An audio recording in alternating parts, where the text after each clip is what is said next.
What the hell's up with Capcom and Chris Redfield, man? They're doing way too much.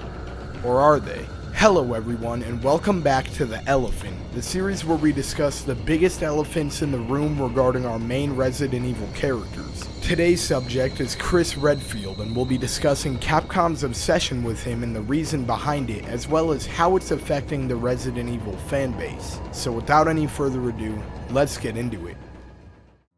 If we take a look at our four main characters and the numbered entries in which they appear, we'll see that Jill has 3 with Resident Evil 1, 3, and 5. Leon has 4 with Resident Evil 2, 4, 6, and 9. Claire has 1 being Resident Evil 2, which is its own problem that I discussed in a different video, which you should definitely go watch right after this one, by the way. But then we have Chris, who has appeared in or been a significant part of the story in every numbered entry except for Resident Evil 0, 3, and 4. And even cutting it down to just games where he's playable, that still leaves us with Resident Evil 1, 5, 6, 7, and 8, which is significantly more than our other 3 main characters. And I'm not by any means saying it's a bad thing that we get to play as Chris a lot in RE games. I'm just simply making an observation, cause these days I tend to see a lot of Chris hate online, with people saying he's overused or Capcom needs to give some other characters time in the spotlight.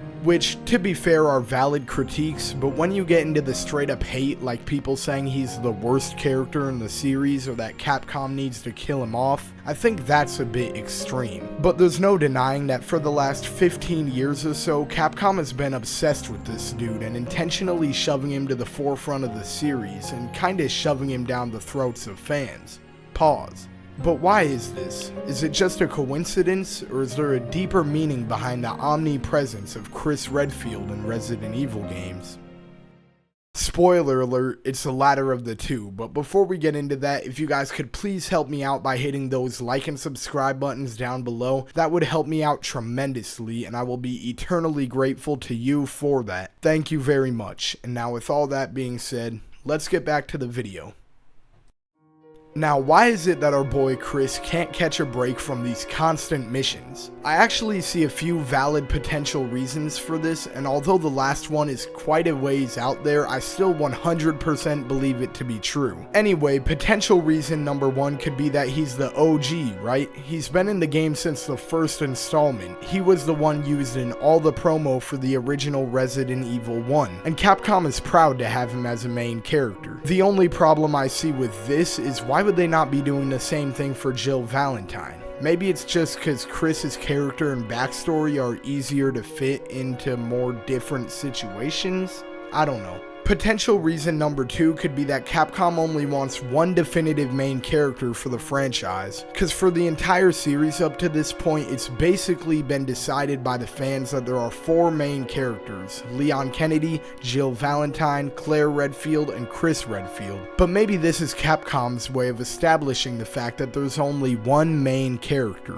Or potential reason number 3, hear me out. Who's the most iconic Resident Evil character? If someone had never played an RE game in their life and they only knew one character, who would it be 9 out of 10 times? That's right, our boy Leon Scott Kennedy, but as we already know, Capcom has a certain plan for that boy, as we discussed in the last video, which you should also definitely go watch right after this one, by the way. But basically, Capcom wants to kill off Leon and conclude his story like how they did with Ethan, but as long as he's the face of the franchise, they can't really do that. It would be like Nintendo killing off Super Mario. But if enough time passes and we continue to see Leon less and less and we see Chris more and more, maybe Capcom's thinking they'll trade places in the public eye. And with them presumably getting another game together pretty soon, given this piece of dialogue, maybe that's where we'll see the death of Leon Kennedy and we'll see Chris take the spot as Resident Evil's new poster boy. And this part of the video wouldn't be complete if I didn't mention the fact that in RE6, Chris Redfield was originally supposed to be the one who loses his life at the end of the game, but Capcom chickened out at the last second and decided to kill off Piers instead. In this case, I don't really think it was them chickening out as much as it was them realizing that Chris's story wasn't done yet. He had and still does have a lot of loose ends that needed and still need to be tied up.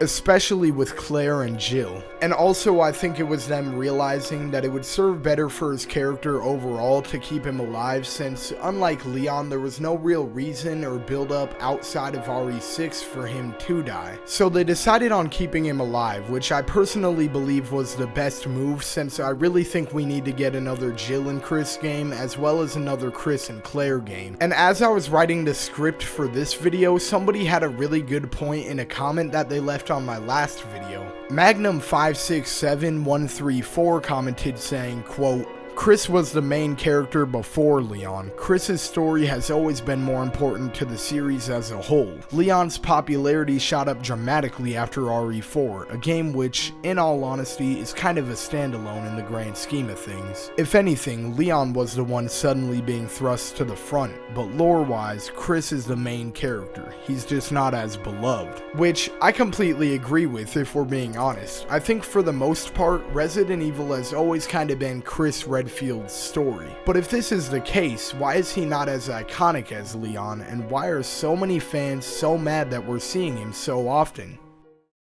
The fan base is pretty much split into two sides when it comes to Chris Redfield in modern day RE games. The fans who think it's a good thing that Capcom's keeping the OG main character at the front of the series, like the commenter that we just saw, or the fans who are beginning to, or have for a while now, not liked Chris as a character.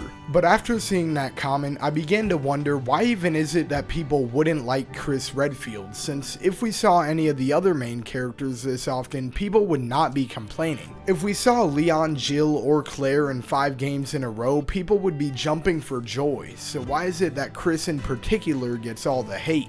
Well, on that same video, I read this comment from Leon Wick 526 that reads, quote, "It would be so messed up if they actually went through with killing Leon. Leon's the type of character you make suffer before giving a happy ending, not make suffer and then kill off. By basic logic, they would have to kill off Chris Redfield too if they decided to actually kill Leon. Chris deserves it more since he got his entire team killed in RE6 and then he got Ethan killed in RE Village. What has Leon ever done to deserve to get killed? I can't think of anything." And reading this comment enlightened and reminded me of the fact that Chris has done some things that weren't necessarily pure of heart or the right thing to do. Chris has done some things that have costed innocent people their lives just for the sake of the mission. And yes, before anybody comments on this video, I know that all the main characters in the series have done this to a degree, but not anywhere near the degree that Chris has. I mean, look at RE6 alone. I don't really think it was his fault the first time his crew got murdered, since he kinda got bamboozled, but 6 months later, after returning to the BSAA, he let his grudge against Ada Wong give him tunnel vision and make him only focus on one thing, that being capturing and murdering Ada Wong, which, in the grand scheme of things, wasn't really even the main mission. And I get it, it was a personal beef he had with her since she murdered his entire last crew, but in the process of going after her, he nearly gets every one of his teammates killed in avoidable scenarios. But I don't think Pierce's death was his fault though. But even before this, in the RE5 Lost in Nightmares DLC, Chris's lack of strategic thinking and his choice to go in and try to fist fight a superhuman Albert Wesker ended up getting him to a point where Wesker was mere seconds away from murdering this man, and Jill had no other choice but to tackle Wesker out of the window, which ended up getting her kidnapped and brainwashed, and could have got her killed. But I think a lot of people's current dislike for Chris Redfield comes from the way he acted in his most recent mainline appearance in Resident Evil Village, where he did such a poor job of executing the plan to kill Miranda and save Rose, that he ended up getting Ethan killed in a completely avoidable scenario that would have honestly probably been easier to avoid. They even address it in the game that Chris should have told Ethan about the plan since it was directly targeted at him and his family, but apparently the gunning down his wife right in front of him and kidnapping his daughter in the middle of the night with no explanation plan seemed like a better idea to Chris. And now we begin to see the pattern. It's not necessarily that Chris is appearing in so many games that's making fans angry, it's the character that Capcom is turning him into that people aren't happy with. And I get that it's all just part of his story, as we could see when Chris reacts to Ethan's death in RE Village and he says this. God damn it, when does it end? What's that, sir? The mission? All of it. And then after Ethan actually dies, when he sacrifices himself to blow up the Megamycete, we see this scene. Where is he? Chris? What have you done? He's gone! I tried. He stayed so we could all escape. I'm sorry.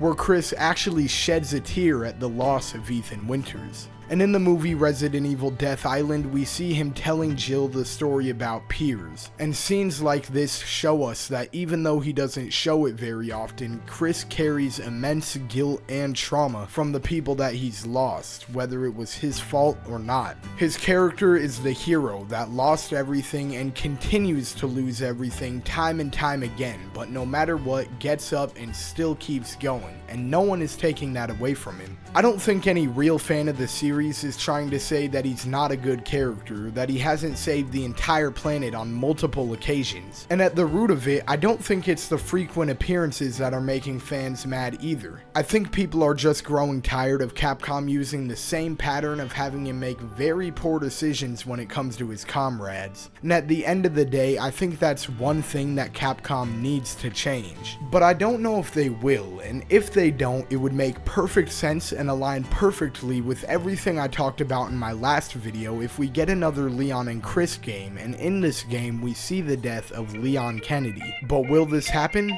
Only time will tell. Subscribe. Backseat driving me, I had to take the wheel, check to pass me, rhyming, see I always kept it real. They gon' ask me why I'm here, I just do what I